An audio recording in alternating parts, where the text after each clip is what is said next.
And let's just listen to the second one real quick. Yeah. So that's one of my, you know, sort of, I don't want to call it signature because I'm sure lots of people do it, but one of the little tricks that I do with kick drums to get some more attack out of it. So, of course, this is the main kick drum. All we've done is duplicate that. These are identical and then process the second one differently. So the first kick drum, you know, it was pretty just straight bass. And I like my kick drums to sort of exist across the frequency spectrum because I want to hear them on little earbuds and small speakers as well. So I did a ton of boosting, like 30 dB almost, or 25 or so dB, 26 and a bit, of everything over 1K. And there's not much there. So you'll see it's not actually doing a whole lot. But let's just see. Let's listen. Take everything off. See, that's like pretty low. And then we add this EQ. Now we have a little more of that high frequency presence. Then we have, I love this plugin, BX Boom by Brainworx. We have it in the mid setting and we've got it about 49%. Let's hear what that does.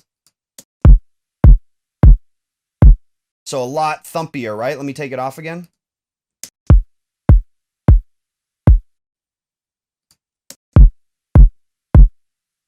So you can hear when I add it, you get a lot more low end thump. And then we have just a simple compressor, and it's probably not doing a ton, but let's hear.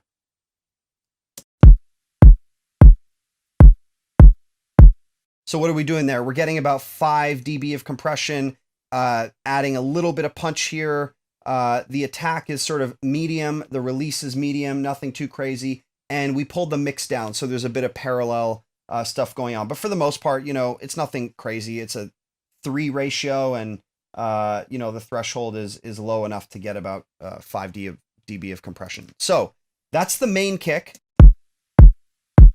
And now halfway through, I'm going to add this high frequency kick that we created.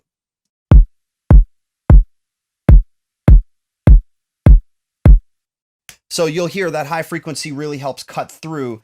Now, when you listen to the kick by itself, you may like it or not or otherwise, but once it's sort of combined in the entire track, you'll notice that the high frequency stuff in the kick really needs to cut through. So what do we do for this one? Well, we filtered out everything below 800 Hertz and we're boosting more, you know, above sort of 900 there. And then we also have a gate on it. So we're not getting much of the tail, or, you know, sometimes you can have I don't want to say reverb. Sometimes drums have reverb on them, but just little bits of tail that is going to stand out. We wanted this to be really tight. So let's hear it.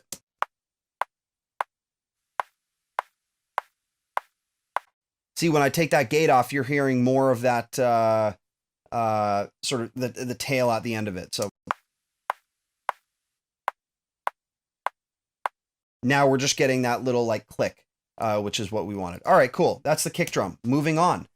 We did some duplicate stuff on the snare as well. I received one snare track. I duplicated it. And this first snare track has actually nothing on it. You'll notice these plugins, they're all inactive. I think probably what I did is I tried to do something with it. And then I just realized, you know, it didn't need it. And we just did some parallel snare stuff. So let's hear the main snare by itself. Standard take Heath snare. It slaps. It sounds great. But I wanted to get a little more edge out of it. So we added this crush snare. Let's hear that by itself. So you'll hear it's like heavily compressed, getting a ton of compression on it. And what are we doing here? Just taking off a little bit of the top and actually boosting some bottom. So we're getting just a little bit of a thicker snare. So I'll play the original one. And then about halfway through, you'll see I hit solo on here, and that's going to add the second one.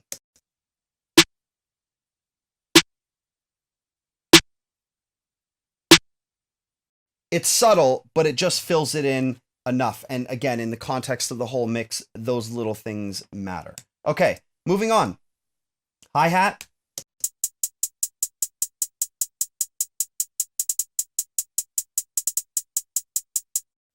and you'll notice there's nothing on it.